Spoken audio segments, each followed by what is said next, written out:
सुगौली सन्धिको बारेमा राजाको सिग्नेचर नभएकोले, तत्कालीन राजाको सिग्नेचर नभएकोले यो कृत्य हो भनेर योगी नरहरिनाथ सहितको टिमले सर्वोच्चमा मुद्दा दिएर त्यो एउटा आदेश जारी गर्न अनुरोध गरिएको अवस्था छ। म सुगौली सन्धिको ओरिजिनल डकुमेन्ट खेल्दा 2 महिना यताउता कुदे, कहीँ पनि ओरिजिनल भेटाइन। पछिबाट थाहा पाएँ नेपालमा त ओरिजिनल छैन, विश्वमा कहाँ छ भन्ने कुरा नेपाल सरकारलाई पनि थाहा छैन। मैले पढेका इतिहासका च्याप्टरहरूमा 40% त गलत पढेछु। अहिले मलाई अनुभूति भइरहेको छ नेपालको राष्ट्रिय इतिहास लेख्ने काम अहिलेसम्म भएको छैन। नेपालको सरकार नेपालीहरूले बनाएर हुँदैन। नेपालको सरकार कहिले भारतबाट चल्छ, कहिले अमेरिकाबाट चल्छ, कहिले काहीँ चीनबाट पनि चल्छ। इतिहास बिनाको देश हुँदैन। देशलाई बुझ्न इतिहास नजानी हुँदैन। इतिहास जान्न विदेशीले लेखेको नक्कली वर्णन हेरेर पुग्दैन। हेर्नुहोस्, यो कर्णालीको इतिहास हेर्दाखेरि यो इटालीको भन्दा पनि गौरवमय रहेछ भन्नु, इटाली देशभन्दा गौरवमय रहेछ भनेर विदेशीले लेखेर गएको छ। तर नेपालीहरूले के भन्छ भने त दुर्गम क्षेत्र, सरकारले के भन्छ, धेरै गफ गरेछ भने तँलाई त्यहाँ सरुवा गरिदिन्छु दुर्गम क्षेत्रमा। हाम्रो सबै इतिहासकारहरू लेखक होइन, सम्पादक मात्रै छन्। सन् 2025 सम्ममा नेपालको तराई भागलाई भारतमा गाभ्ने भनेर लेखिएको छ। त्यसैले गर्दाखेरि मैले त्यो कार्यपत्र चाहिँ होइन, अब म केही भनौँला, केही हेरौँला, केही भनौँला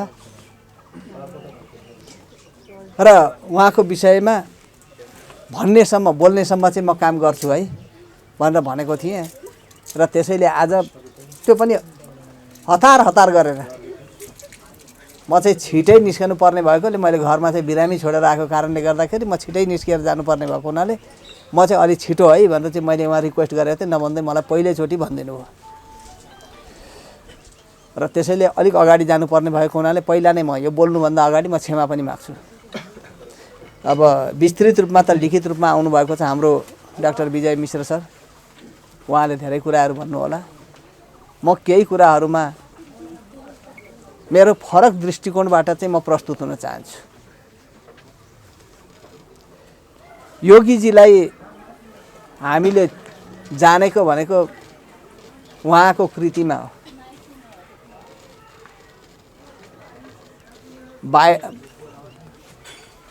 2054 सालमा थियो होला, एकचोटि एउटा मुद्दाको विषयमा एउटा केसको एउटा उसमा चाहिँ उहाँ अदालतमा मुद्दा हाल्दै हुनुहुन्छ भन्ने कुरो सुनिसकेपछि त्यो विषयमा अलिकति प्रमाण जुटाइदिनु पर्यो भनेर चाहिँ भेट्न खोजियो, तर त्यतिखेर भेट्न सकिएन। तर सामग्रीहरू केही छोडिदिएका थियौँ। खास गरेर त्यो मुद्दा थियो सिमाना सम्बन्धी, नेपालको सीमा सम्बन्धी। अहिलेसम्म पनि त्यो नेपालको अदालतले त्यसलाई फैसला गर्न सकेको छैन, राखेको छ पेन्डिङमा। र मैले त्यतिखेर भेट्ने प्रयास चाहिँ गरेका थिएँ, तर सकिनँ त्यतिखेर। म त्यतिखेर झापामा बस्थेँ, यहाँ पनि बस्दिनँ थिएँ। काठमाडौँ आएर उहाँ केही गर्दै हुनुहुन्छ भन्ने कुरो सुनिसकेपछि त्यही गरौँ त भनेर चाहिँ भन्दाखेरि त्यतिखेर अब हामीले उहाँलाई हामीले बुझ्ने तरिका सबैको आफ्नो आफ्नो तरिका होला। यो माइकले सुनिराखेको छैन?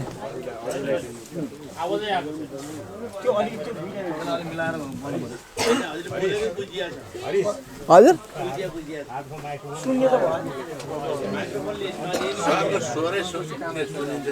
र त्यो हेर्नु पर्दाखेरि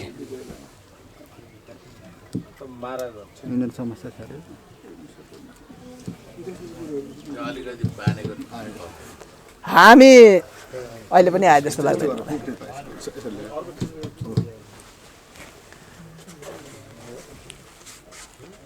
योगी नरहरिनाथको विषयमा भन्नु पर्दाखेरि उहाँ चाहिँ बहुआयामिक व्यक्तित्व।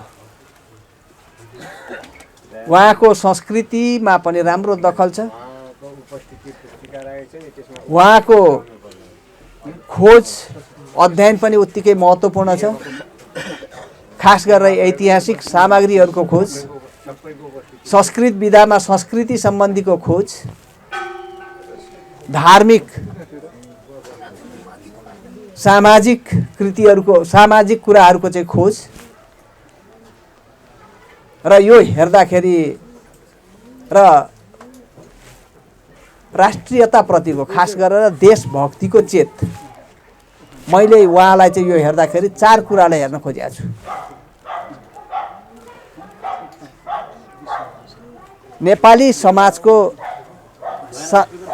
समाजको संस्कृति, नेपाली समाजको बनावट, नेपाली समाज कसरी बनेको छ र नेपाली समाजलाई संरक्षण गर्नका निम्ति हाम्रा बचाउनु पर्ने धरोहरहरूलाई बचाउनका निम्ति कसरी बचाउनु पर्छ भन्ने एक खालको शिक्षा दिएर योगीजी जानुभएको छ।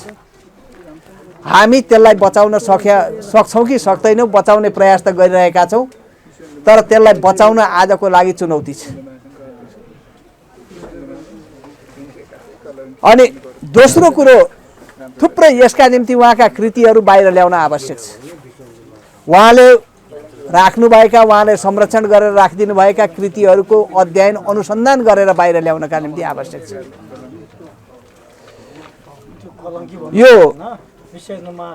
संस्कृतिको विषयमा संस्कृतिका विद्वानहरू, संस्कृतिका विज्ञहरूसँग बसेर यस विषयमा उहाँको सांस्कृतिक जागरणका विषयमा यो खोजका निम्ति प्रेरणा दिनुपर्ने, आज धेरैलाई चाहिँ प्रेरणा दिनुपर्ने, धेरैलाई थाहा छैन र त्यसलाई जागरण दिनका निम्ति चाहिँ यो संस्थाले अझै पनि भरपुर धेर रूपमा चाहिँ काम गर्नुपर्ने मैले बुझेको छु। र संस्कृतिको विषयमा उहाँको अपूरणीय योगदान छ, अतुलनीय योगदान छ। त्यतिको योगदान सायद धेरै मान्छेहरूले गरेका छैनन्। ज्यादै थोरै योगदान गर्ने भित्र र धेरै योगदान गर्ने, थोरै मान्छेहरूभित्र चाहिँ धेरै योगदान गर्ने थोरै मान्छेहरूभित्र उहाँ पर्नुहुन्छ र उहाँको संस्कृतिमा एक खालको चाहिँ महत्त्वपूर्ण योगदान छ।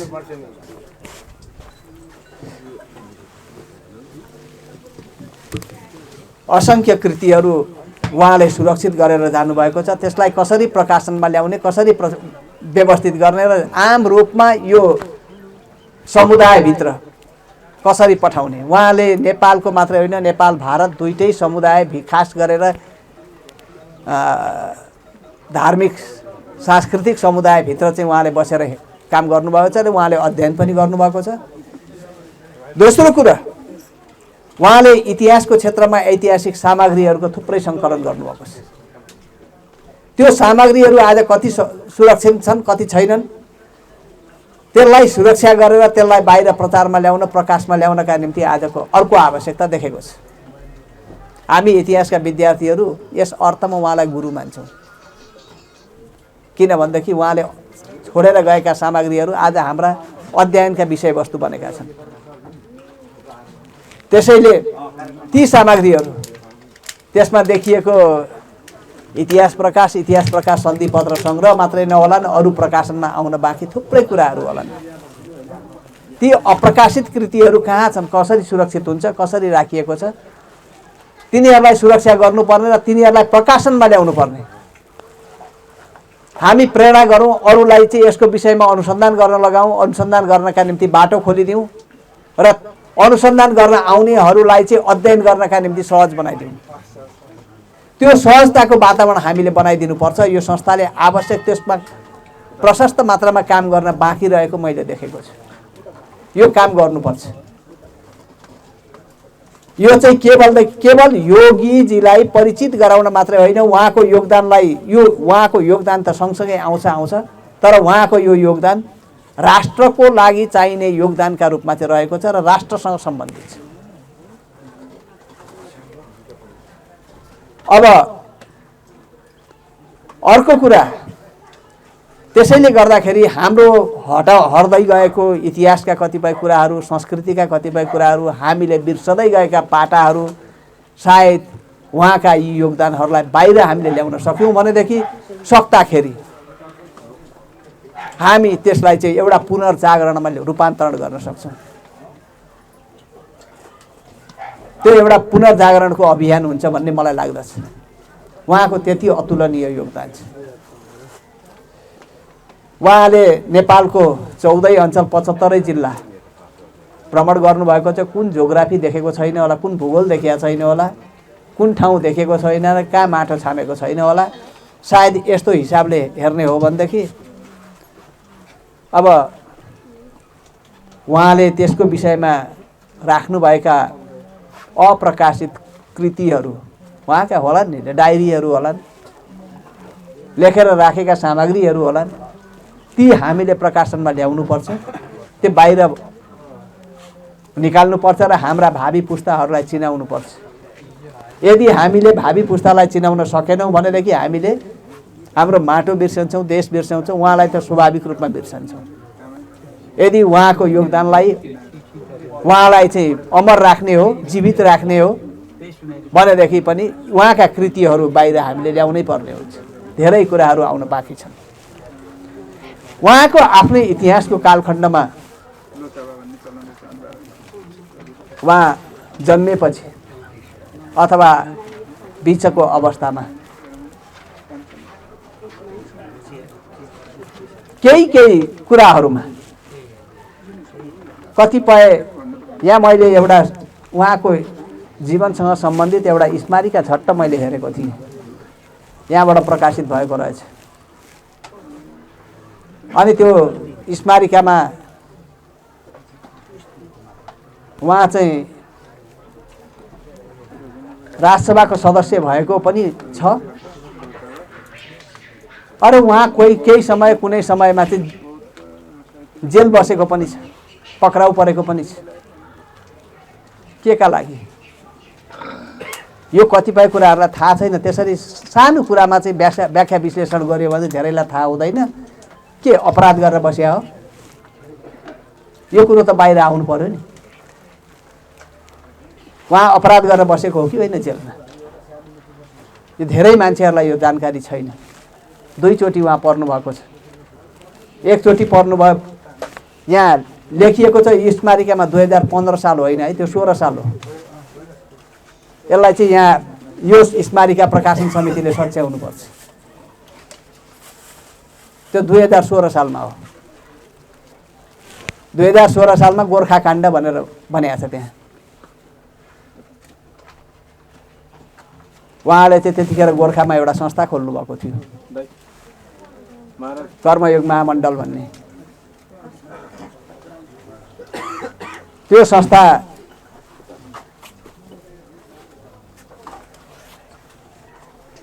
केही कुराहरूको अभियान उहाँले सुरु गर्नुभयो। त्यो अभियान सुरु गर्दाखेरि तत्कालीन निर्वाचित सरकार, पहिलो जननिर्वाचित सरकारले त्यतिखेर विभिन्न ठाउँमा विध्वंसहरू भइरहेका थिए। बझाङ काण्ड भएको थियो, दाङ काण्ड भएको थियो। त्यही हुँदाहुँदै त्यही सिलसिलामा गोर्खा काण्ड भनेर भनियो।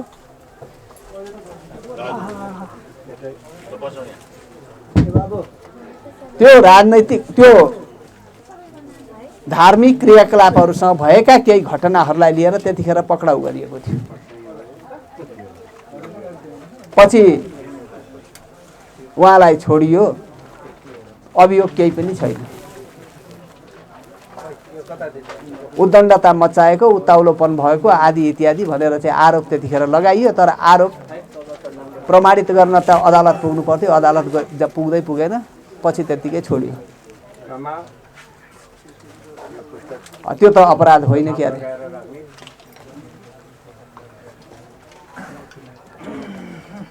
दोस्रो हो उहाँको गिरफ्तारी भएको भनेको 2033 सालमा।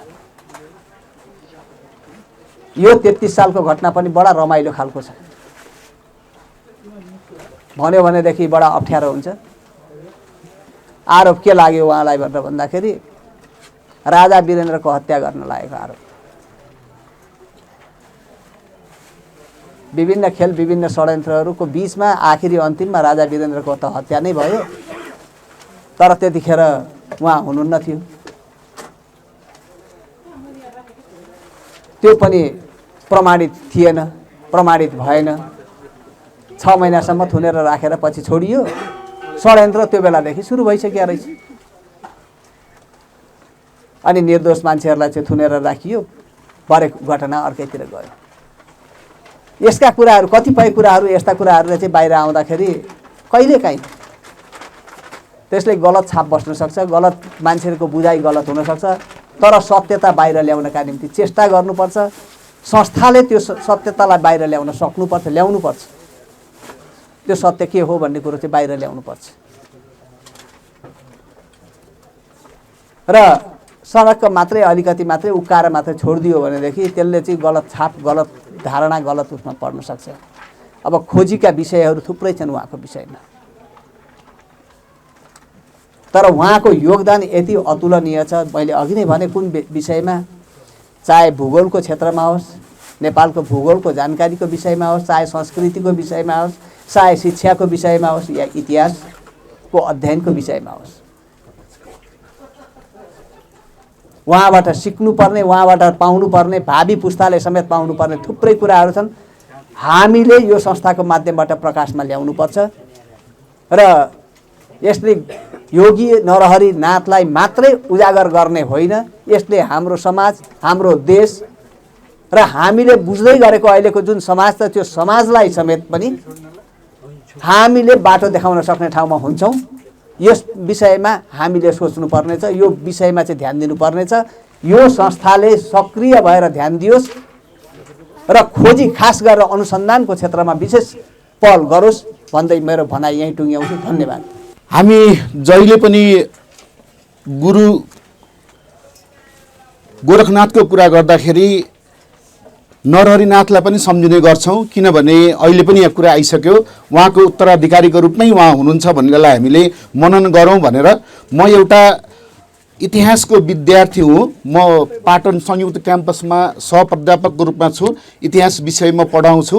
त्यसैले गर्दाखेरि मलाई यो योगी नरहरिनाथजीले गर्नुभएको योगदानको बारेमा जतिसुकै प्रशंसा गरे पनि हामी त्यसमा पूर्ण हुन सक्दैनौँ, किनभने नेपालको 4000 गाउँ घुमेको, 75 जिल्ला, त्यतिखेरको 75 जिल्ला, अहिलेको 77 जिल्ला घुमेको, 14 अञ्चल घुम्नुभएको र त्यो घुमेको वर्णन जुन तपाईँले उहाँको पुस्तकहरूमा पढ्नुभयो भने त्यो वर्णन गरेको ठाउँहरू हाम्रो आँखामा त्यो ठाउँमा आफै घुम्न गएको जस्तो अनुभूति हुन्छ।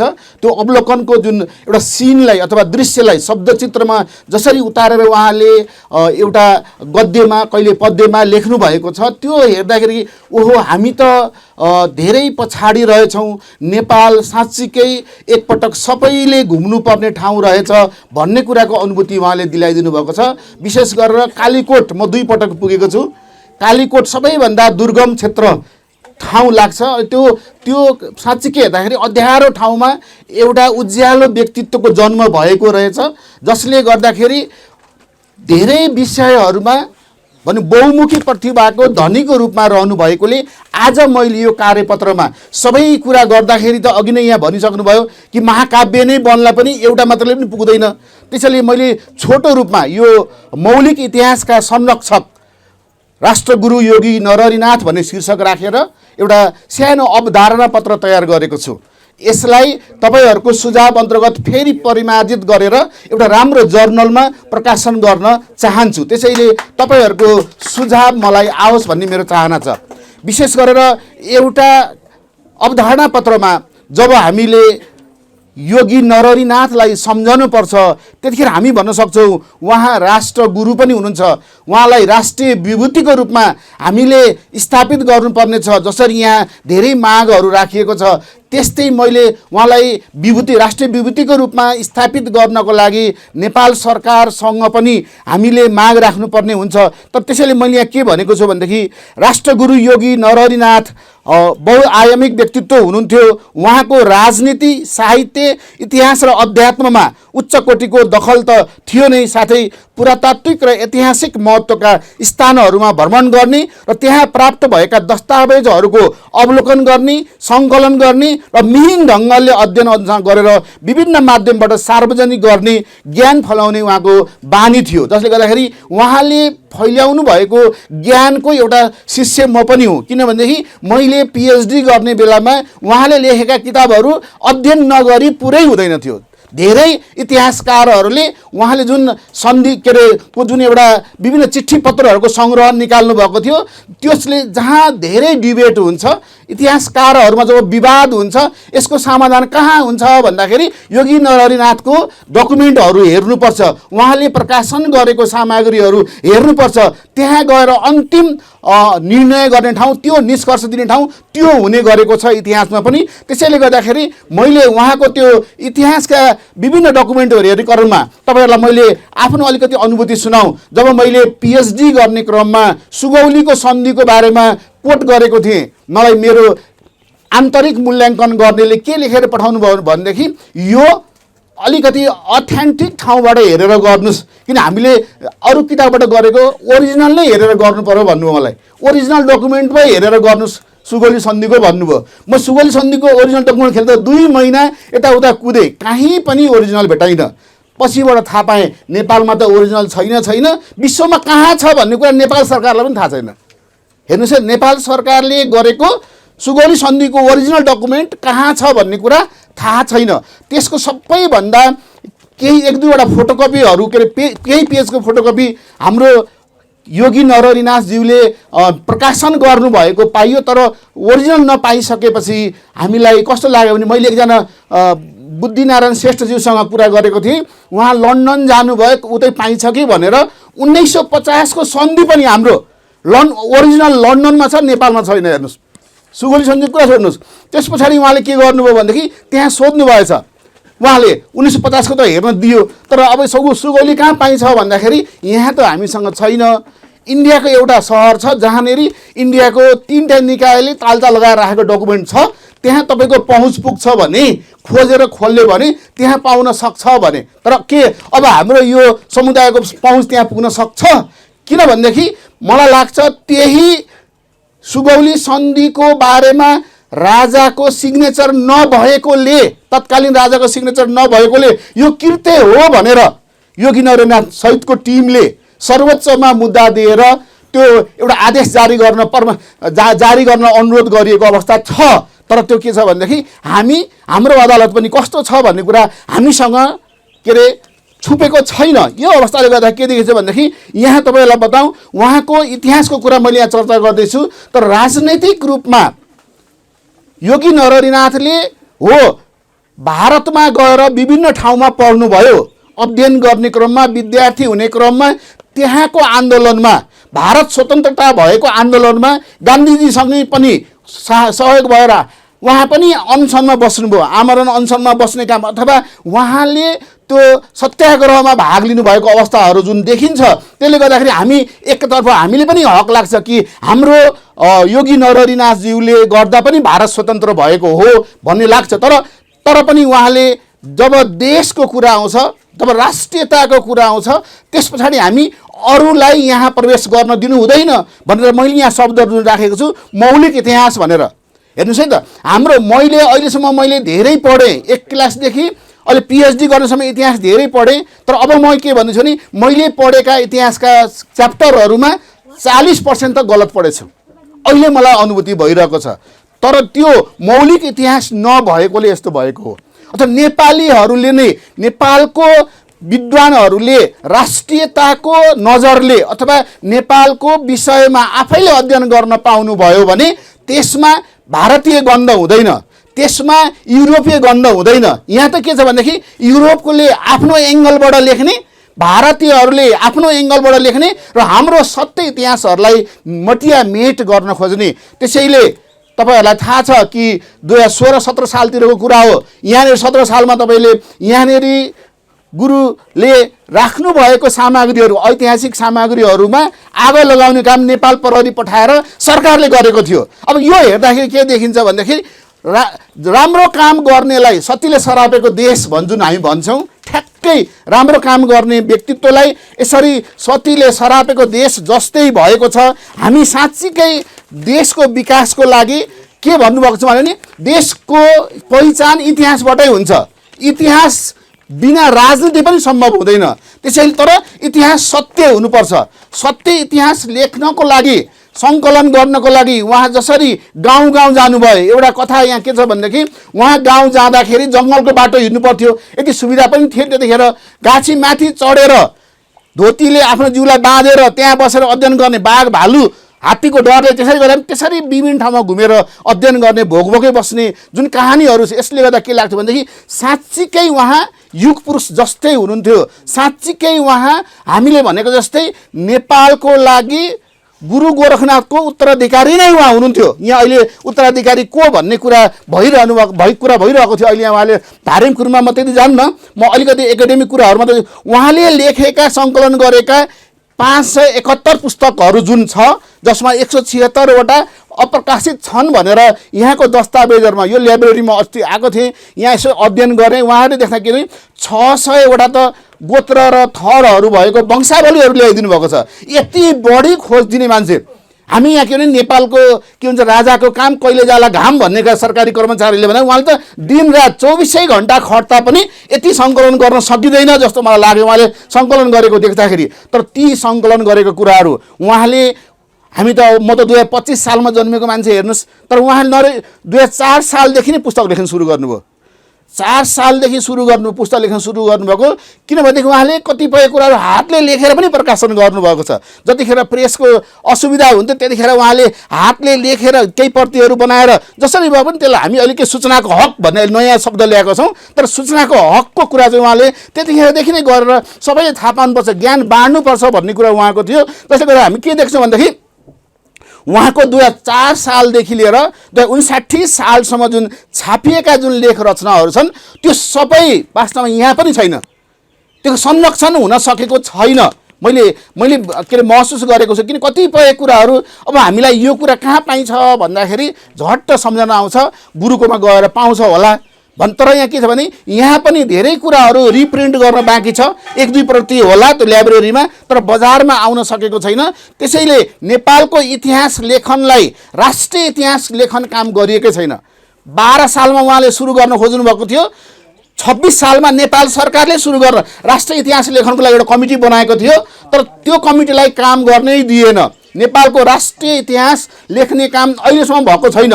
त्यसैले मैले के लाग्छ भने यदि उहाँको जुन कलेक्सनहरूलाई पूर्ण रूपमा प्रकाशन नगरेसम्म राष्ट्रिय इतिहासको लेखन पुरा पनि हुँदैन। त्यसैले हामीले राष्ट्रिय इतिहास लेखनको लागि उहाँले गरेको योगदानको जस्तै दिव्य उपदेशको बारेमा, दिव्य उपदेशको खोजबिन गरेर त्यसलाई प्रकाशन प्रसारण गरिदिने काममा जुन योगदान उहाँले गर्नुभएको छ, त्यसमा अस्ति भर्खर केपी ओलीजीले के भन्नुभयो, 25 सालतिर कहिले त यसो अर्काले लेखेको के भने अलिक व्यङ्ग्य गर्दै हुनुहुन्थ्यो। केपी ओलीजीलाई यहीँबाट म भन्न चाहन्छु, अलिकति अध्ययन गर्नुहोस्, अलिकति पहिले डकुमेन्ट, तपाईँ पूर्व प्रधानमन्त्री भइसकेको मान्छे, विभिन्न जेल 14 वर्ष जेलमा बस्दाखेरि त्यही धार्मिक ग्रन्थहरू पढ्नु भएकोले धार्मिक इक्जाम्पलहरू धेरै दिन सक्ने मान्छे, धन्न त्यहाँनिर अक्सफोर्ड डिक्सनरी लान दिएछन् जेलमा सरकारले, जसले गर्दाखेरि त्यो कण्ठ पारेकोले अङ्ग्रेजी पनि राम्रो भएको। त्यसो गर्दाखेरि के हुन्छ भनेदेखि उहाँले धार्मिक कुराहरू गर्दाखेरि कम्तीमा यसरी राष्ट्रियताको भित्र राष्ट्रियताको कुरा जुन छ, दिव्य उद्देश्यको कुरा जुन छ, त्यसमा उहाँले जुन पछि आएको भन्ने कुरा छ। तर यो डकुमेन्टहरूले उहाँले एकपटक यो मृगस्थलीमा आएर लाइब्रेरीमा पनि पसेर हेर्ने हो कि भन्ने म हाम्रो केपी ओलीजीलाई अनुरोध गर्न चाहन्छु। अब यसरी के देखिन्छ भनेदेखि उहाँको एउटा चाहिँ कुरा के छ भने उहाँ कालीकोटको हुनुभएकोले पहिले योगी नरेन्द्रनाथको सिङ्गो कर्णाली सभ्यताको पहिचान गराउन सफल हुनुभएको छ। कर्णालीको सभ्यता हामी के भन्छौँ, सूर्य पनि अस्ताउन मात्रै सुदूरपश्चिम जान्छ भन्छौँ नि हामीहरू, सूर्य पनि अस्ताउन मात्रै जान्छ।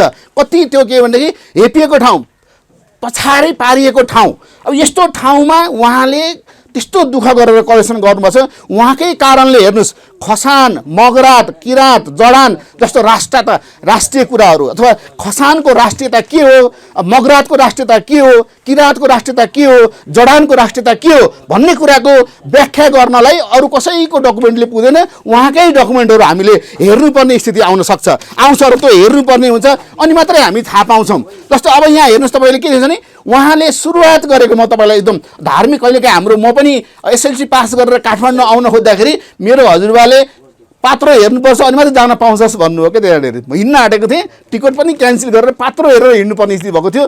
ठ्याक्कै उहाँले आफ्नो जीवनीमा लेख्नुभएको छ, आमाले दिएको के अरे केराको कोसा र गाईको दही खाएर साइत बनाएर तीर्थाटनमा हिँड्नु भएको भन्ने जुन व्याख्या भएको छ, त्यो तीर्थाटनको व्याख्या हजुरहरूले पढ्नुभयो भने सानो किताब छ, तर त्यो पढ्दाखेरि आहा कस्तो राम्रो लाग्छ भनेदेखि साँच्चैकै अमृत त्यो पढाइलेलाई दिमागमा सेट गर्ने भने अमृतै वर्षा भएको जस्तो अनुभूति हुन्छ। त्यसैले उहाँको लेखन कला अथवा मैले उहाँको भाषण त सुन्न पाइनँ, वक्तित्व कला, तर उहाँको लेखन र उहाँको खोजाइ र प्रमाण पुष्टि गर्ने कुरा अथवा खोज्न थालेपछि अन्तिम बिन्दुसम्म गएर त्यसलाई ल्याउने कुरामा जुन मेहनत छ, यसले गर्दाखेरि सबै इतिहासकारहरूले मात्रै होइन, नेपालको मात्रै होइन विश्वको इतिहाससँग सम्बन्धित जति पनि सरोकारवालाहरू छन् सबैले उहाँको विषयको अध्ययन गर्नुपर्ने मैले देखेको छु। साँच्चीकै उहाँले के गर्नुहुन्थ्यो भनेदेखि पश्चिमको धार्मिक पुरातात्विक ऐतिहासिक स्थलको जुन किसिमले उहाँले वर्णन गर्नुभएको छ त्यसले मलाई के लाग्छ भनेदेखि उहाँ नेपालका प्राकृतिक स्रोतहरूको जुन मान्छेहरूले दुरुपयोग गरिरहेका छन् त्यसको पनि सदुपयोग गर्नुपर्छ भन्ने कुरा उहाँको छ। हिम्मत खण्ड हेर्दा धार्मिक इतिहासका कुराहरू धार्मिक स्थलहरूको बारेमा जुन व्यापक वर्णनहरू छ त्यो अहिले त धेरै कुराहरू मन्दिर मठ मन्दिर भग्नावेश भइसकेको अवस्थाहरू छ। केही ठाउँहरू हामी घुम्न जाँदाखेरि चोरी भइसकेको अवस्थाहरू पनि छ। उहाँले यहाँ ल्याएर संरक्षण गर्न खोज्नु भएको छ। हाम्रो राजाराम सुवेदी सरलाई यहाँ बोलाउनु भएको थियो उहाँहरूले, सायद राजाराम सुवेदी सरले लेखेको एउटा लेख तपाईँहरूकै 72 सालको एउटा उसमा प्रकाशन भएको रहेछ। उहाँले भन्नुभएको छ कि म जहाँ जहाँ जान्थेँ पश्चिमतर्फ, उहाँले पनि 2224 राज्यको केही किताबहरू लेख्नुभएको छ। उहाँले त त्यहाँ के भन्नुभयो, म जहाँ जहाँ जान्थेँ खोज्दै त्यहाँनेरि खोज्ने क्रममा यो त हाम्रो गुरुजीले लानुभएको छ हैन, नरहरिनाथज्यूले लानुभएको छ भनेर उहाँले सङ्कलन गर्नुभएको। किन यो मूर्ति चोरी हुने देशमा कम्तीमा ताम्रपत्रहरू तपाईँले हेर्नुभयो भने अथवा कनकपत्रहरू त झन् के हुन्छ, झन् महँगो हुन्छ, झन् चोरी हुने भयो। त्यसको संरक्षण मैले नगरेँ भने यो सबै मटियामेट हुन्छ अथवा नष्ट हुन्छ र नेपालको इतिहास लेख्नलाई सकिँदैन, सत्य इतिहास आउँदैन भन्ने कुरा उहाँले गरेर जुन किसिमले व्याख्या विश्लेषण गरेर कलेक्सन गर्नुभयो, साँच्चीकै त्यो कलेक्सन नै वास्तवमा सरकारले गरिदिनु पर्ने थियो। तर नेपालको सरकार हेर्नुहोस् है, तपाईँलाई भन्ने मलाई मन लागेको छ, नेपालको सरकार नेपालीहरूले बनाएर हुँदै हुँदैन। नेपालको सरकार कहिले भारतबाट चल्छ, कहिले अमेरिकाबाट चल्छ, कहिले काहीँ चीनबाट पनि चल्छ। यसो भइसकेपछि के भनेदेखि यहाँ उनीहरूलाई अप्ठ्यारो पर्ने कुनै सत्य कुरा छ भने त्यसलाई अनेक उपाय लगाएर मिटाउन खोज्छन्।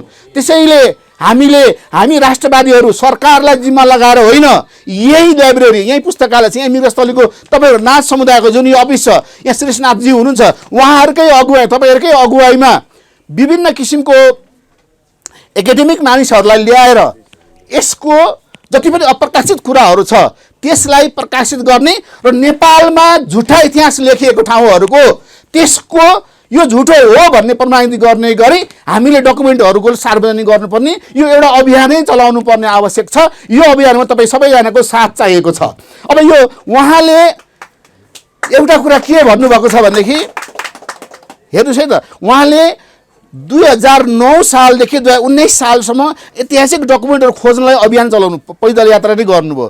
अब यो गर्ने क्रममा उहाँले के भने, इतिहास बिनाको देश हुँदैन, देशलाई बुझ्न इतिहास नजानी हुँदैन। हेर्नुहोस् उहाँ कस्तो राम्रो भनाइ छ, इतिहास बिनाको देश हुँदैन, देशलाई बुझ्न इतिहास नजानी हुँदैन, इतिहास जान्न विदेशीले लेखेको नक्कली वर्णन हेरेर पुग्दैन। हेर्नुहोस् कति राम्रो छ, विदेशीले लेखेको नक्कली वर्णनलाई हेरेर पुग्दैन। त्यो यो काम गर्नलाई देशभित्रैका भूमिपुत्रहरूले गर्नु पर्दछ र उहाँले जुन गर्नुभयो गाउँ गाउँ घुमेर गर्नुभयो। अब हामीहरूले त्यो गरिदिनु पर्छ, किन उहाँले छोडेर गएका अधुरो कामहरू हामीले पुरा गरिदिनुपर्छ भन्ने मलाई लागेको छ। अब उहाँले गोर्खामा जुन किसिमले तपाईँले हेर्नुभयो भने 2017 साल कार्तिक 9 गते घटना छ, मैले तपाईँहरूकै यहाँको डकुमेन्टबाट हेरेको, एकजना त्यतिखेरको प्रहरी जसले त्यहाँनेरि त्यो कारबाही गर्न संलग्न, उहाँको इन्टरभ्यू पनि छाप्नु भएको छ तपाईँहरूले। त्यतिखेर 8 जना मानिसहरूको मृत्यु भएको छ। हेर्नुहोस् त्यो कत्रो खाली लाग्दछ। 2017 साल कार्तिक 9 गते गोर्खामा अत्याचार गर्न पाइँदैन, काङ्ग्रेस सरकार चाहिँदैन भन्ने नारा लगाउँदै आएका मान्छेहरूलाई त्यहाँ गोरखनाथको झन्डा र नेपाल झन्डा, नेपालको राष्ट्रिय झन्डा बोकेर आउने मान्छेहरू अघि बढेको जुलुसमा गोली हानेर त्यतिखेर सरकार बिपी कोइराला प्रधानमन्त्री भएको बेलाको कुरा तपाईँलाई सुनाउँदैछु। 8 जनाको मृत्यु भएको घटना मैले आइएदेखि एमएसम्म हिस्ट्रीमा कहीँ पनि भेटिनँ, कोर्समै राखिदिएको छैन। हेर्नुहोस् कोर्समै राखिदिएको छैन, किनभनेदेखि त्यो उनीहरूलाई घाटा हुने भयो, राखिदिएनन्। भनेपछि नेपालमा भएका इतिहासका धेरै कुराहरू उनीहरूलाई, एकजना विदेशी राइटरले के भनेको छन् भनेदेखि यो कर्णालीको इतिहास हेर्दाखेरि यो इटालीको भन्दा पनि गौरवमय रहेछ भन्नु, इटाली देशभन्दा गौरवमय रहेछ भनेर विदेशीले लेखेर गएको छ। तर नेपालीहरूले के भन्छ भने त दुर्गम क्षेत्र, सरकारले के भन्छ धेरै गफ गरेछ भने तँलाई त्यहाँ सरुवा गरिदिन्छु दुर्गम क्षेत्रमा भन्ने किसिमले त्यो ठाउँ चाहिँ सबभन्दा राम्रो ठाउँ होइन भन्ने किसिमले परिभाषित गरे, जबकि यो इतिहासको महत्त्व नबुझेर यसरी भएको थियो। अब हामीले के गर्नुपर्छ भने हेर्नुहोस् त, उहाँले निकालेको जुन तपाईँले यो 1393, 1394 र 1413 विक्रम सम्वतमै बनेका जुन कनक पत्रहरू जुन थिए त्यहाँनिर सुदूरपश्चिमतर्फको, त्यो उहाँहरूले त्यसलाई प्रकाशन गरेर एउटा नयाँ इतिहास स्थापित गरिदिनु भएको थियो। त्यो इतिहासले गर्दाखेरि उहाँको नाम के गर्नुभयो त भन्दाखेरि जे गर्नुभएको छ अरूभन्दा नयाँ गर्नुभएको छ। जे गर्नुभएको छ त्यो विदेशीहरूले दाँत टोक्नुपर्ने स्थिति बा हामीले त लुकाएर नसक्ने रहेछौँ। नयाँ नयाँ कुरा भेटाएर त उसले देशको राष्ट्रियता बचाइदियो भन्ने कुरा छ। तर यही कुरा गर्ने क्रममा एउटा कुरा तपाईँलाई मैले भन्नै पर्ने छ, किनभने मैले पनि त्यो डिबेट गर्न सकिनँ, किनभने यहाँ मैले धेरै पढेँ। उहाँले गोर्खा भाषा हो नेपाली भाषा होइन भन्नुभएको छ है, फेरि नेपाली भाषिका हो गोर्खा भाषा हो भनेर यहाँ उहाँले प्रमाणित गर्न खोज्नु भएको छ। यसमा नाथ परि समुदायले के गर्न खोज्दैछ त, यसको एउटा बहस हामीले गर्नु आवश्यक छ। किनभनेदेखि उहाँले के भन्नुहुन्छ भने यो विदेशीहरूको डिजाइनमा नेपाली भाषा बनाइएको हो, यो भाषिका मात्रै हो, तर हामी गोर्खा भाषा हौँ। हामी यो नेपाली किन भनेको भने विश्वको धेरै ठाउँमा गोर्खालीहरू बस्छन्, उनीहरूलाई यो भाषाको बनाइदिएपछि एउटा राजनैतिक रूपमा नेपालको गोर्खाको जुन एउटा गोर्खालीको जुन एउटा पहुँच छ अथवा सम्मान छ, पहिचान छ, त्यसलाई मिटाउन गरिएको हो भनेर उहाँले व्याख्या गर्नुभएको छ। अब यसमा हाम्रो नाथ समुदायको एकाडेमिक व्यक्तिहरू पनि हुनुहुन्छ, यसलाई अलि अध्ययन गरेर यसका डकुमेन्टहरू थप खोजेर यसमा व्याख्या गर्न चाहिँ हामीले बाँकी रहेको छ। यो मलाई मेरो दिमागमा चाहिँ अहिले पनि मैले त अब यसलाई कसरी व्याख्या गर्ने, सहमत हुने कि असहमत हुने कि बिचको बाटो ल्याउने भन्ने कुरामा चाहिँ अलिकति अप्ठ्यारो अवस्थाहरू छ। तर अनुसन्धानमा ध्यान नदिकनै कतिपय इतिहासकारहरूले के गर्छ भने विदेशी इतिहासको किताब पढ्ने, कपी पेस्ट गर्ने अनि त्यो सम्पादन गरेर किताब निकाल्ने। हाम्रो सबै इतिहासकारहरू लेखक होइन, सम्पादक मात्रै छन्। जति पुस्तक निक्लेको छ तिनीहरू सम्पादक मात्रै हुन्, लेखक भनेको त हाम्रो नरहरिनाथ मात्रै हुनुहुन्छ जस्तो मलाई लागिसकेको छ। तपाईँहरूलाई कस्तो लाग्छ हेर्नुहोस् है त। त्यसैले सम्पादक बन्ने होइन, आफै खोजेर लेखक बन्नुहोस्, नयाँ कुरा दिनुहोस्, अरूको ल्याएर कपी पेस्ट गरेर ल्याएर त्यसको व्याख्या गरेर त सम्पादक हो। त्यो सम्पादकको काम जस्तो भएको छ नेपालको इतिहासमा। यसले नेपालको इतिहासलाई, राष्ट्रियताको पहिचानलाई मटियामेट गर्दैछ भन्ने कुरा हामीले बुझ्नु पर्यो। त्यसैले गर्दाखेरि म एउटा कुरा के भन्छु भनेदेखि यो हामीले जहिले पनि के चाहिँ भाषाको विवादको कुरा मैले तपाईँलाई गरेँ। यो हाम्रो कति 4 पेजमा थियो, अलि म 5औं पेजतिर अलिकति जान्छु। तपाईँले के भनिएको छ भने सन्धिपत्र सङ्ग्रह प्रकाशनमा चिठी पत्रहरू जुन सन्धिहरू छ, यसमा मैले एकजना बलराम घरती मगरजीको घरमा अस्ति पनि हामी ठ्याक्क गएको थियौँ, किन बलराम घरती मगरज्यूले पनि केही कुराहरू प्रकाशन गर्नुभएको रहेछ र योगी नरहरिनाथले लेखेको त्यो सन्धिपत्र सङ्ग्रह भाग 1 मा जुन भूमिकामा त्यहाँ लेख्नु भएको छ, हातले लेखेको मैले त्यो पढेँ। त्यसमा उहाँले के भन्नुभएको छ भने बलराम घरती मगरजीले निकाल्नुभएको एउटा पुस्तकमा पनि केही मेरो जस्तै कुराहरू त्यहाँ भएकोले दुईटैलाई समावेश गरेर यो निकालेको छौँ भनिसकेपछि बलराम घरती मगरजीले निकालेको कुरा के हो त भन्ने कुरा पनि हामीले त्यसमा छुट्याएर राखिदिनु पर्ने, त्यो छुट्याएर त्यहाँ राखेको जस्तो देखिएको छैन। त्यसैले हामीले अब प्रकाशन गर्दाखेरि त्यो पनि हामीले विचार गर्नुपर्ने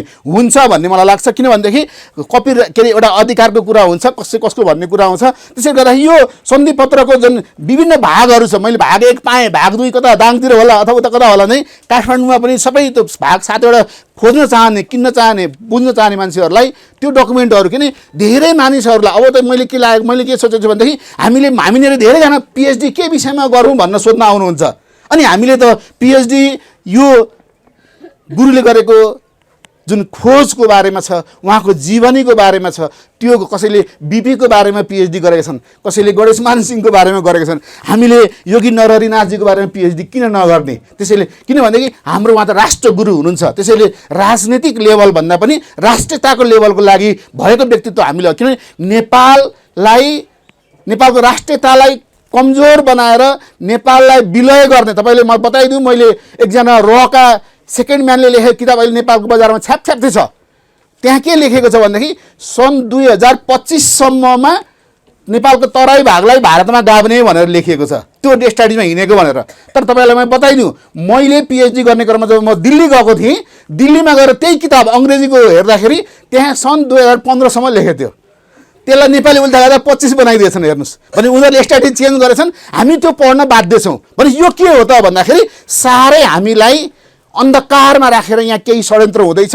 त्यो षड्यन्त्रलाई पर्दाफास गर्नको लागि हामी राष्ट्रवादीहरू एक हुनुपर्छ भन्ने कुराको सन्देश यहाँ दिनुपर्छ। किनभनेदेखि यहाँ हेर्नुहोस्, पृथ्वीनारायण शाहको 2009 सालदेखि पृथ्वीनारायण शाहको जन्मजयन्ती पृथ्वीनारायण शाहको बारेमा जन्मजयन्ती मनाउनुपर्छ भनेर सुरुवात गराउने व्यक्ति नै उहाँ हो। उहाँले सुरुवात गराउनु भयो, उहाँ बाँचुन्जेल उहाँले गराइराख्नु भयो। बिचका सरकारले त्यसलाई लुचेर लगेका थिए। यसपालि फेरि सुरु भएको छ। हेर्नुहोस् है, यसपालि फेरि सुरु भएको छ। त्यसको तर गर्नुपर्छ भन्ने व्यक्ति उहाँ नै भएकोले अहिले राष्ट्रियताको मामलामा उहाँलाई कसैले छुन सक्दैन भन्ने मलाई लाग्दछ। तर उहाँ वेद वेदान्त इतिहास पुरातत्व पुराण सबै कुराहरूको ज्ञाता प्रकाण्ड विद्वान पनि हुनुहुन्थ्यो, जसले गर्दाखेरि उहाँले गरेका यी सबै कुराहरू अघि राजकुमार सरले पनि भनेर जानुभयो कि उहाँ 33 सालमा जेल पर्नुभएको थियो, 5 महिना 13 दिन जति उहाँ जेल बस्नुभएको थियो। 17 सालमा पनि उहाँलाई जेलमा हाल्नलाई खोजिएकै हो। अनि यो के देखिन्छ भनेदेखि पटक पटक नेपाल सरकार, म त के लाग्छ भने यो भारतले को इसारा मान्नेहरू जब सरकारमा पुग्छन् अनि त्यतिखेर के हुन्छ भनेदेखि हाम्रो राष्ट्रवादीहरूलाई अप्ठ्यारो पर्छ। त्यही अप्ठ्यारो उहाँलाई परेको हो। तर त्यो अप्ठ्यारोबाट उहाँ डगमगिनु भएन। बरु सुधारिएको पञ्चायती व्यवस्था कि बहुदलीय व्यवस्था भन्ने जन्मसङ्ग्रह हुने बेलामा उहाँलाई धेरै खुसामद, किन उहाँ निर्वाचनमा गएर बस्नुभएको थियो, धेरै खुसामद गरेर बल्ल बल्ल बल्ल बल्ल ल्याएको र सुधारिएको पञ्चायती व्यवस्थाको बारेमा उहाँले मेचीमाले अभियानै गरेर भाषण गरेर जानुभएकोले अब त्यो सुधारिएको पञ्चायती व्यवस्थाको समर्थनमा बोल दिनु भएकोले कसैले उहाँलाई राजावादी पनि भने।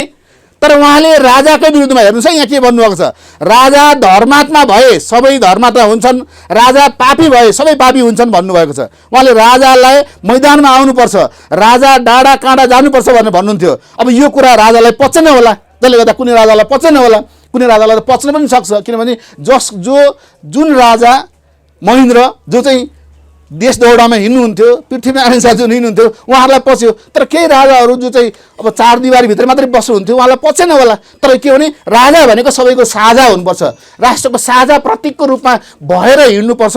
त्यसका उहाँले के गर्नुहुन्थ्यो भने त्यसमा राजाको पनि औँलो ठडाउन सक्नुभएको थियो। राजाले पनि औँलो ठडाउनु भएकोले उहाँ कसैसँग डराउनु हुँदैन थियो। उहाँ कसैको भन्दा पनि सम्पूर्ण देशको नेपाल आमाको हुनुहुन्थ्यो भन्ने कुरा हामीले बुझ्नु पर्यो। यसो गर्दाखेरि उहाँले जुन किसिमले हेर्नुभयो भने के देखिन्छ भनेदेखि दिल्लीको तपाईँलाई थाहा छ के अरे भारत ब्रिटेनले स्वतन्त्र छोड्दाखेरि जुन 1947 को अगस्त 15 को राति 12 बजे जुन दिल्लीको लाल किल्लामा जुन त्यहाँ कुदघोष भएको थियो, त्यो घटनाको उहाँले व्याख्या गर्नुभएको छ। के भन्नुभएको छ भने त्यहाँ हेर्नुहोस् है, त्यहाँनिर व्याख्या गर्दाखेरि अङ्ग्रेजले आफ्नो भूभाग लिएर राजकाज चलाउनु भन्ने शब्दावली पनि प्रयोग गर्यो। तपाईँहरू सक्नुहुन्छ भने आफ्नो भूभाग लिएर राजकाज चलाऊ भनेपछि जिन्नाले पाकिस्तानको लागि गरे भनेदेखि हामीले सुगौली सन्धिमा अगाडिको भूमि किन नलिने भन्ने कुरा आउँछ। तपाईँले यहीँ हेर्नुहोस्, म यहाँ आएर ल्याएर यहाँ नक्सा छ, सुगौली सन्धिभन्दा अगाडिको नक्सा यहाँ छ, यो नक्सा अनुसार जानुपर्छ भन्ने उहाँको इच्छा थियो होला, त्यही भएर उहाँले यो राख्नुभएको छ।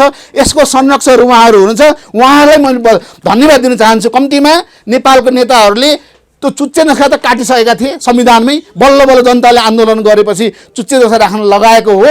तर अब यसो गर्दाखेरि यो नक्सा यहाँ संरक्षण गरेर राखेपछि कम्तीमा युवा पुस्ताले यो नक्सा हेरेपछि हाम्रो यस्तो रहेछ भन्ने, अथवा राष्ट्रियताको हाम्रो सिमाना यत्रो विशाल देश रहेछ भन्ने अनुभूति गराउनको लागि पनि यो ऐतिहासिक स्थलले चाहिँ एउटा अवसर दिएको छ। त्यसको लागि पनि म तपाईँलाई धेरै धन्यवाद दिन्छु। र उहाँले गरेको एउटा वैदिक साम्यवादको कुरा र गौपालनको कुरा, गौको कुराहरू जुन गर्नुभएको छ त्यो एकदम इम्पोर्टेन्ट भएकोले मैले अलिकति यहाँ राख्न खोजेको छु। उहाँले गौमाताको पालन गर्नु राम्रो कर्तव्य हो, धार्मिक आर्थिक उपायको दृष्टिले पनि गाईको वंशको पालन पोषण गर्नुपर्छ भन्ने कुराहरू राखेर यो धर्म भनेको मानव धर्म हो, मानवतालाई नै वैदिक साम्यवाद हो भने वैदिक साम्यवादको व्याख्या गर्ने क्रममा सबैलाई साझा रूपमा मानिको सकारात्मक सोच गर्ने गरी भनेर विशेष व्याख्या गर्नुभएको छ। मैले चाहिँ आस्तिक साम्यवाद भनेर आस्तिक समाजवाद भनेर पुस्तक लेख्दैछु। हेर्नुहोस् है, मैले आस्तिक समाजवाद भनेर पुस्तक लेख्दै थिएँ, तर यो वैदिक साम्यवादको कुरा आइसकेपछि तर धेरै कुराहरू हाम्रो मनमा कल्पनामा भएको कुरा यहाँ ठ्याक्कै मिल्दो रहेछ। त्यसैले मैले के भन्दैछु भने हामीले यो मार्क्सवाद लेनिनवाद अथवा माओवाद बाहिरबाट ल्याएर जुन गरेर यहाँनिर ल्याउँदैछौँ, यसको विरुद्धमा यो वैदिक साम्यवाद उहाँले कति राम्रो सिद्धान्तको प्रतिपादन गर्नुभएको रहेछ। यसलाई हेरौँ, मनन गरौँ र यसलाई र मैले भनेको के भने हाम्रो आस्तिक जुन आस्था छ, आस्तिक समाजवाद भनेको छु। अब मैले आस्तिक समाजवादको परिकल्पना गरेकोमा एउटा घर, एउटा व्यक्तिले के गर्ने, एउटा परिवारमा के हुने, समुदायमा के हुने र देशले के गर्ने, यी सबै कुराहरूलाई पाठ गरेर व्याख्या गर्न खोज्दै थिएँ। र उहाँले पनि त्यो समुदायलाई कसरी व्याख्या गर्नुभएको छ, सबै चित्रसहित व्याख्या गर्नुभएको रहेछ। यो सबै हेरिसकेपछि मलाई पनि मेरो ज्ञानको दायरा अझै बढेर गयो। पक्कै पनि हामी अब यो मार्क्सवाद, लेनिनवाद र माओवाद होइन कि, अथवा यो बिपीवाद भनेर अरू के वाद भन्नुभन्दा पनि हामीले वैदिक साम्यवाद अथवा आस्तिक समाजवाद भित्रको फ्युजन गरेर एउटा केही नयाँ बनाउने हो कि, अथवा अहिलेको परिस्थिति अनुसार हाम्रो वैदिक साम्यवादभित्र केही थप कुरा ल्याएर त्यसलाई अगाडि बढाउने हो कि भन्ने कुरामा पनि एउटा बहस गर्नु हामीले धेरै आवश्यक छ। किनभनेदेखि उहाँ राजनैतिक व्यक्तित्व पनि हुनु रहेछ। किन उहाँ जेल नेल परिसकेपछि राजनीतिक कुरामा मान्छे राजनीति गर्नेहरूको विरुद्धमा पनि बोलिदिन थाल्नु भएपछि त्यसले गर्दा के देखिन्छ भने तपाईँलाई थाहा छ त्यो गोर्खाको जुन आन्दोलन भयो, 8 जना मान्छे मरे, त्यसमा त्यो घटना हुनुभन्दा अगाडि उहाँले गएर त्यहाँनिर केही महिना अगाडि गएर प्रवचन दिनुभएको थियो। तर त्यो प्रवचन सकारात्मक कुरा थियो। तर त्यसलाई त्यतिखेर सरकारले के भने यो यही गरेर सबै सञ्चालन गर्ने यही भनेर उहाँथि आरोप लगायो। अब यो कुराहरूलाई हामीले बहस गरेर छिनोफानो गर्नुपर्छ अथवा किन यो गर्यो भन्ने कुरा हामीले गर्नुपर्छ। तर सबै कुरा के छ भनेदेखि उहाँले धेरै भारतमा पढ्नु भएको रहेछ।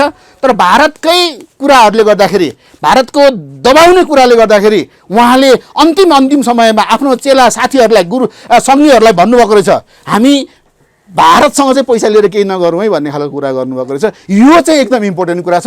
त्यसैले पनि म उहाँप्रति हामीलाई किन हो हामी देशभित्रैको सबैजना मिलेर यो गर्नुपर्छ भने उहाँले एउटा भन्नुभएको कुरा म तपाईँलाई भन्नेछु। किनभने उहाँ राजनीति पनि हो भन्ने कुरा के भने उहाँले एउटा भनेको श्लोक म तपाईँलाई सुनाउँछु, चीन भारत मित्र बाहिरै बस नपस्छ भित्र।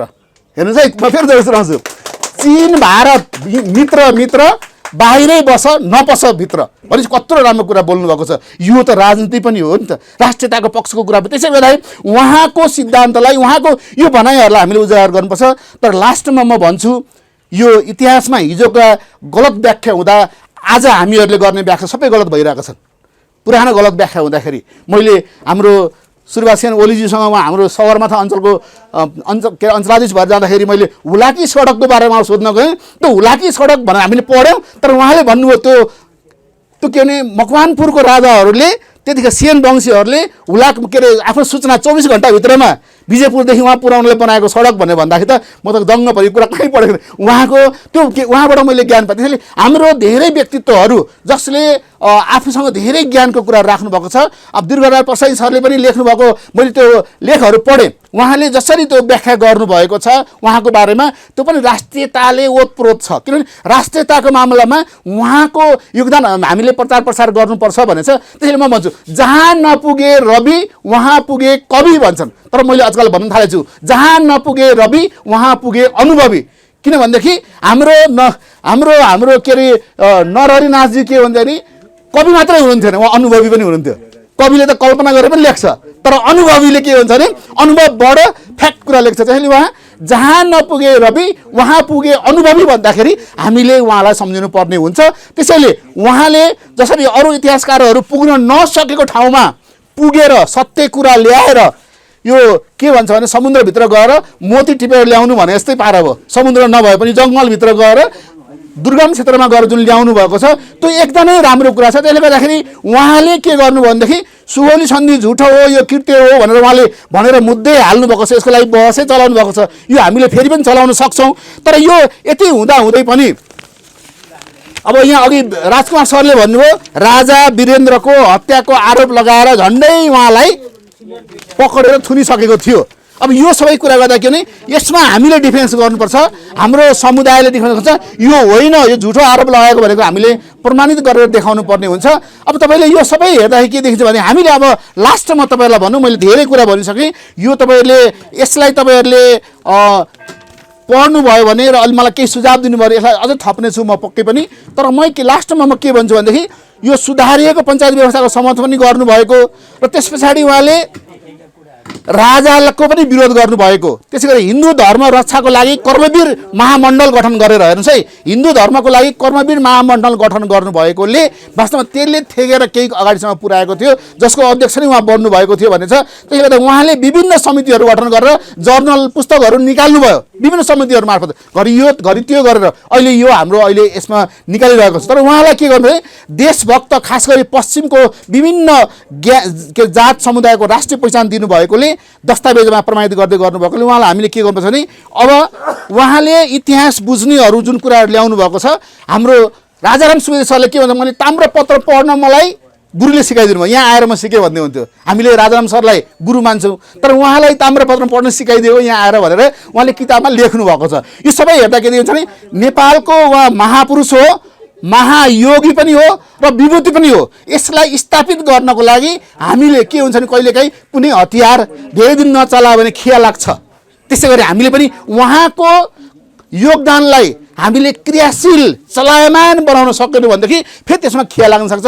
अरू टाठाबाठाले अरू नक्कली काम गर्नेहरूले मैले पो गरेको भन्न थाल्छन्। त्यसैले हामी होसियार हुनुपर्ने छ। र यो म के भन्छु भने यो योगी नरनाथ पुस्तकालय जहाँ अहिले हामी बसिरहेको छौँ सङ्ग्रहालय छ, यसकै अधीनमा रहेर उहाँले गरेका सबै मौलिक इतिहासका सङ्ग्रहहरूलाई प्रकाशन गर्नुपर्छ र पहिले प्रकाशन भइरहेकोलाई पुनः प्रकाशन गर्ने कामहरू नियमित रूपमा अगाडि बढाउनुपर्छ। त्यसमा मैले के सहयोग गर्न सक्छु त्यो सहयोग यहाँहरूको के अरे जुन सुझाव हुन्छ, यहाँहरूको जुन आदेश हुन्छ, म त्यसलाई पालना गर्छु भन्ने कुरा राख्दै मेरो छोटो यो अवधारणा यहीँ अन्त्य गर्दछु। धन्यवाद।